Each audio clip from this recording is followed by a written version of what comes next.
6번째 생물 대멸종이 진짜로 올까? 여러분은 지구 대멸종을 알고 있나요? 이름만 들으면 마치 우리가 사는 세상이 무너져 내린다는 의미처럼 느껴지는데요.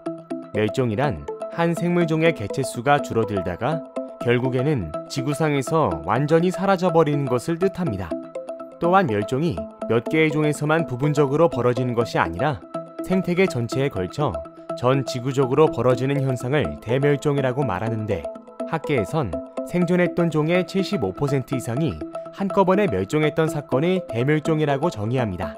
고생대 이후 현재까지 크고 작은 멸종 사건은 19번이 있었습니다. 그 중에서도 생물종의 75% 이상이 사라진 대멸종은 5차례 발생했다고 알려져 있습니다. 지구 역사에서 첫 번째 대멸종은 고생대 오르도비스기 말인 4억 4천만 년에서 4억 5천만 년 전 사이에 발생했습니다. 두 번째 대멸종은 고생대 대봉기 말인 3억 6천만에서 3억 7천5백만 년 전 사이에 발생했고, 세 번째 대멸종은 고생대 페름기 말인 2억 5천만에서 2억 6천만 년 전 사이에 진행됐습니다. 이 페름기 대멸종은 지구 역사에서 가장 파괴적이고 끔찍한 대멸종으로 불리고 있습니다. 그럴 수밖에 없는 이유가 이 페름기 대멸종 때 지구상 전체 생물종의 95% 이상이 사라졌기 때문입니다. 이후 네 번째 대멸종은 중생대 트라이아스기 말에, 다섯 번째는 약 6,500만 년 전 중생대 백악기 말에 발생했습니다. 이 백악기 대멸종은 한때 지구를 지배했던 공룡의 멸종을 불러온 대멸종으로 현재 인류에 가장 가까이 일어난 대멸종으로 알려져 있습니다. 그러면 생물의 95%까지 사라지게 했던 이러한 대멸종은 대체 무엇 때문에 발생하였을까요? 이 대멸종의 원인에 대해서는 현재까지 정확히 밝혀지지는 않았지만 주력 가설은 크게 두 가지가 있습니다. 한 가설은 천문학적 원인에서, 다른 가설은 지구 내부적 원인에서 찾아 설명합니다. 천문학적 원인설 중에서 대표적인 것이 운석 충돌설입니다.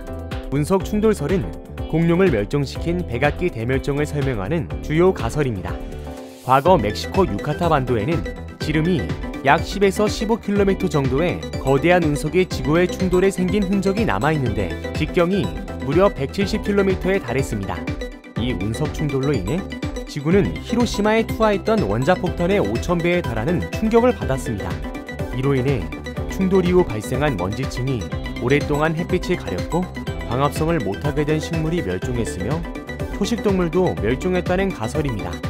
이외에도 지구 내부적 원인설도 설득력이 있습니다. 과거 지구는 지각판의 이동 같은 지각운동이 장기간 지속되며 엄청난 규모의 화산 폭발이 이어졌습니다. 화산은 폭발하면서 많은 양의 화산재를 반출했고, 이로 인해서 대량의 화산재와 먼지층이 햇빛을 차단해 빙하기를 가져왔으며, 이 빙하기로 인해서 공룡들이 멸종했다는 가설이죠. 국내의 만화 둘리에서 빙하 타고 내려왔다는 주제가가 이 가설에서 나온 것입니다. 그런데 이런 대멸종은 과거에 일어난 한 사건으로 끝나는 것이 아니라 곧 6번째 지구 대멸종이 출현할 위기에 직면해 있다는 무시무시한 발표들이 과거부터 꾸준히 나오고 있습니다. 미국 스탠퍼드 대학교 폴 에를리 교수와 국립 멕시코 자치대 생태학 연구소 제라르도 세발로스 박사팀 공동 연구에 따르면 전적으로 인간이 주범인 생물 멸종 속도의 급격한 증가로 머지않아 육지 척추동물 500여 종이 그야말로 벼랑 끝에 몰릴 수 있다고 합니다. 지난 20세기 사이에 최소 543종이 멸종했는데 이후 100년 만에 생태계 파괴로 비슷한 개체수가 없어진다니 놀랍죠? 충격적인 사실은 이러한 상황을 되돌리는 데 주어진 시간이 고작 20년 남짓이라고 합니다. 만약 계속해서 산림 파괴, 극심한 기후변화, 과도한 생산 소비, 천연자원 소모 등을 진행한다면 결국 동식물의 8분의 1이 멸종 수순에 들어설 터입니다.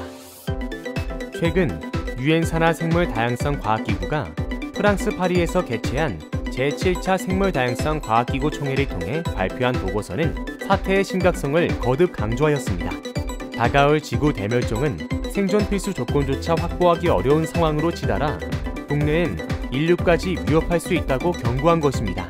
아직 과거 대멸종에 버금가는 급격한 기온의 상승 하락과 산소 농도의 급감은 감지되지는 않고 있지만 화석연료의 과도한 남용으로 인한 지구온난화, 오존층 파괴, 일상화된 산성비는 지구 환경을 빠르게 파괴하고 있습니다. 특히 열대우림의 급속한 파괴와 사막화는 현재 심각한 문제로 작용합니다. 아마존 열대우림은 지구에 공급되는 산소의 25%가량을 책임지고 있는데, 이들 열대우림은 지구에 산소를 공급하는 폐와 같습니다. 하지만 이러한 지구의 폐 역할을 하는 아마존 유역에선 지난 20년 동안 프랑스 면적에 해당되는 열대우림이 사라졌고, 지금도 매해 0.5%씩 줄고 있는 것이 현실입니다. 이러한 과도한 벌목과 개간지 개척, 급속한 도시화와 공장 도로 등의 건설 등 원인은 인류에게 있습니다. 열대우림이 사라지면 과거 대멸종 시기에 나타났던 산소 농도의 급감 현상을 불러올 수 있습니다. 과학저널 네이처는 2200년이면 양서류의 41%, 조류의 13%, 포유류의 25%가 멸종할 것이라며 6천만 년 전보다 무려 1000배나 빠른 속도로 수많은 생물종이 멸종되고 있다고 경고했습니다. 지금의 당연하게 존재하는 인류를 보존하기 위해서 우리가 직면한 심각함을 한 번쯤 인지하는 것이 6번째 대멸망을 예방하는 첫걸음이 아닐까 생각하게 됩니다.